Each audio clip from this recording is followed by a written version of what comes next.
I'm a CEA volunteer. My background and my education is in business management, business administration. I have an AA from Sierra College, a BS, and a master's degree from the California State University system.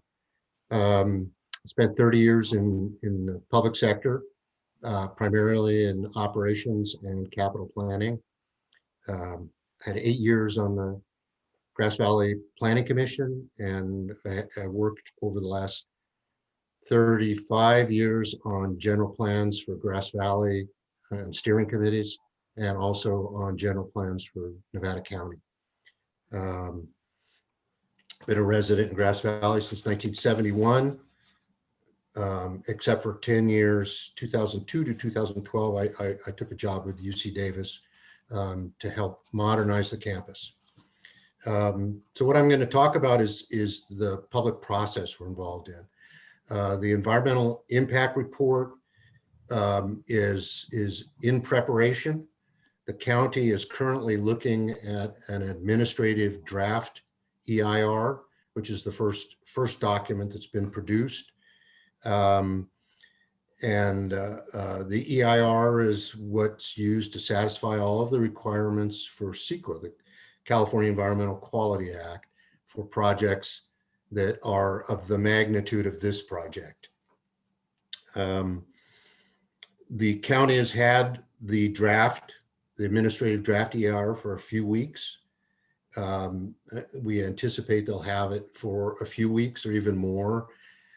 There's a lot of issues with the quality and the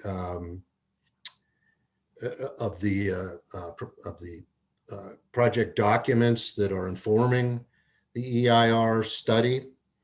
And there's over 100 technical reports, and they're being revised to satisfy both the Nevada County Planning and the consultants' requirements to get to higher quality, more thoroughness, and more accuracy. The process could last into the fall. We really don't know. It depends on how responsive the different consultants are to the county and consultants' requests. This is right now, the phase we're in is internal to Nevada County Planning. This public is not involved, and Rise Gold is not involved. Once the administrative draft EIR phase is complete, then the consultant will prepare a draft EIR. So it will be the document that is presented by the county to all of the state public agencies, the federal public agencies, and the public. And we will have an opportunity to review those reports and review the draft EIR and comment. Typically right now, there's a minimum of 45 days for us to comment. I think because June 15th, we're supposed to be able to go mask-free, that there will be public hearings we can all attend. You'll have an opportunity to go and speak in front of the Planning Commission and in front of the Board of Supervisors and tell them what you think about the environmental documents and the project. You can also put it in writing. I would suggest you do both. Send written documents and attend every public meeting you can to speak out about the mine. The DEIR phase will likely won't start until this fall.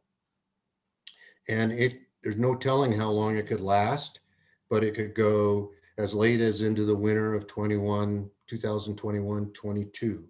It's all speculation at this point. Depends on how fast reports are updated and how fast the county reviews them and is satisfied with the end product, and then how fast the consultant then could take all of that and turn out a complete document. The final EIR, the FEIR, comes last, and that's the final document that the Planning Commission will review and send a recommendation to the Board of Supervisors, and the Board of Supervisors will review and decide whether to accept and adopt the EIR in its final form.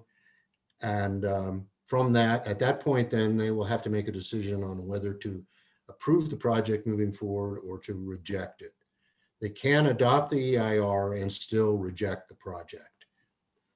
If they were to accept the project and ask it and give it the authority to proceed, we would enter an entitlements phase.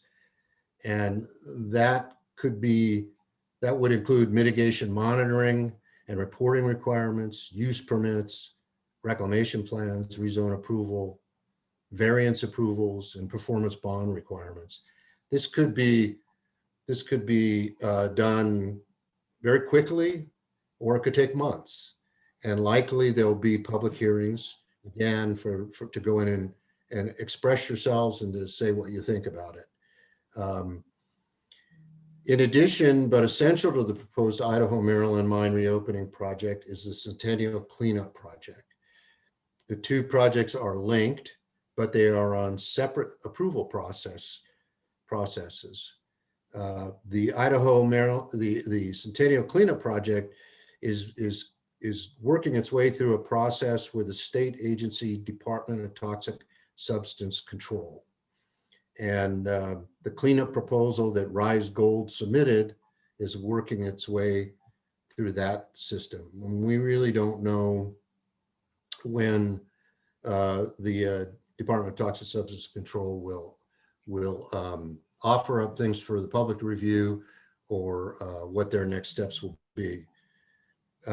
It's the intention of the CEAQ to keep you informed of all the important dates and issues. You can go to the webpage, minewatchnc.org.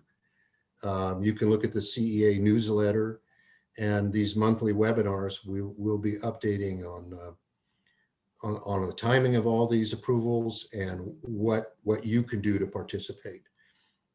With that, I'll return this to Greg, our moderator, and thank you for being here tonight.